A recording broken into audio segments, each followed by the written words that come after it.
असं वाटत होतं मी जेव्हा सरांशी भेटले, असं कम्युनिकेशन यांचं ऐकलं. या कोर्सच आहे नाव की आर्ट ऑफ लिव्हिंग आणि हॅपीनेस. आता आपण सगळं मिळते आपल्या आजूबाजूला, आपले अनेक कोर्स केलेले आहेत, अनेक योगा प्रकार म्हणते, पण हॅपीनेस कोर्स हे जे शब्द आहे याच्यात आनंद एका शब्दामध्ये खूप काही दडलेला आहे. आणि ते हॅपीनेस कोर्स आणि सरांसारखे ऑनलाईन जेव्हा आपल्याला कुठल्याही प्रकारचं यांचं पब्लिकेशन नाही किंवा साधा बोर्ड सुद्धा कुठं नाहीये, केवळ यांच्या धारणेमुळं आणि यांच्या विचारसरणीमुळं माझ्यात इतका आमूलाग्र बदल असा वाटत आहे. मी शिक्षक असल्यामुळे मला हे सगळंच माहिती होतं.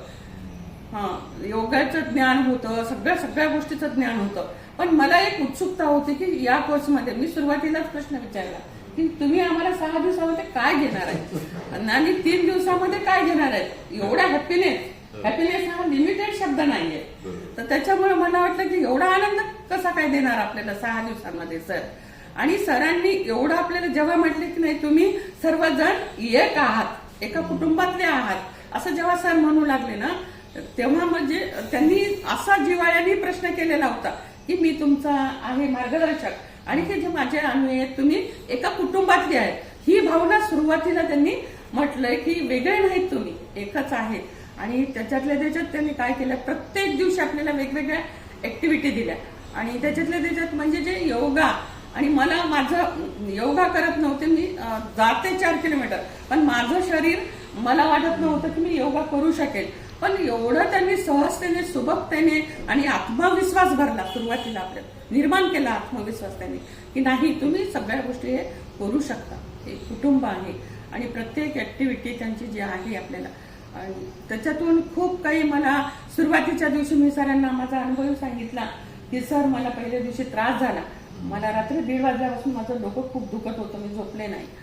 आणि दुसऱ्या दिवशी आणखीन मनन चिंतन केलं. त्यांनी म्हटलं तसं की तुम्ही सर्व एक आहात, जोपर्यंत सगळ्या गोष्टी तुम्ही राग, लोभ, द्वेष भावना ह्या तुमच्यात अंगीकारत नाहीयेत तोपर्यंत, म्हणजे त्यांनी जाण करून दिली. ह्या गोष्टी आपल्याला मूर्त माहीतच आहेत सगळ्यांना, पण आपल्याला वाटलं की त्यांनी जाणीव करून दिली विशेष. मग त्या याच्यानी प्रकर्षाने त्यांनी साधा एवढा अनुभव दिला. शरीराबद्दल आपण कधीच कृतज्ञता व्यक्त केली नाही. त्यांनी सांगितलं की तुम्ही डाव्या पायाकडे पहा, त्याची कृतज्ञता व्यक्त करा. मग प्रत्येक अवयवाला सजग करण्याचं काम त्यांनी अतिशय अगदी हसतमुखाने प्रत्येक गोष्टीचं ज्ञान दिलं. असं एक अवयव ठेवला नाही की त्यांनी कुठल्या गोष्टीची माहिती दिली नाही, एक असं ठेवलं नाही त्यांनी अडपडदा कुठलाच नाही. तुमच्याच कुटुंबातला एक आहे, राग आहे, लोभ आहे, द्वेष आहे, आपलेपणा आहे, भीती आहे, सगळ्या गोष्टीचे हे जे सांगितलं सगळं हे गुरु दर्शनाने, गुरु माऊलीच्या संस्कारातून सगळं काही हे तुमचं निघून जाईल. हा आत्मविश्वास त्यांनी जो निर्माण केला आपल्यामध्ये. आपल्याला गुरु भेटतात पण असं सांगणारे नाही भेटले. सलाम सर तुमच्या कार्याला आणि तुमच्या याला. आणि आमच्यामध्ये खरंच अनुभूती आली सर. मला मायग्रेन झोप लागत नव्हती, आता शांत झोप लागायली. आणि विशेष म्हणजे मी जेव्हा 9:30ला गोळ्या घेते, 10ला झोपते, तर सकाळी 4ला बरोबर उठते. एवढा आमूलाग्र बदल झाला.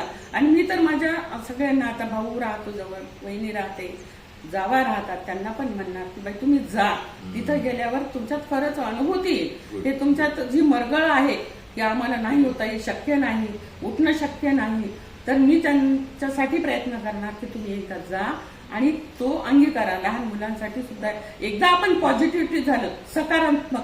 मी तुम्हाला सांगू का सर, माझ्यात तेवढी सकारात्मकता नव्हती किंवा नाही, निगेटिव्हिटी जास्त येते, निगेटिव्ह थॉट्स जास्त येतात. पण याच्यातून म्हणजे असं वाटलं की निगेटिव्हला थाराच द्यायचा नाही, आपल्या मनातच आहे ना. गॉडची एक संकल्पना अतिशय सुंदर सांगितली त्यांनी. गॉड तुमच्यातच देव आहे ना. मी माझ्या घरी जी बाई येते कामवाली, तिला सुद्धा सांगितलं, तिने 10 ते 15 मिनिटं बसली माझ्याजवळ.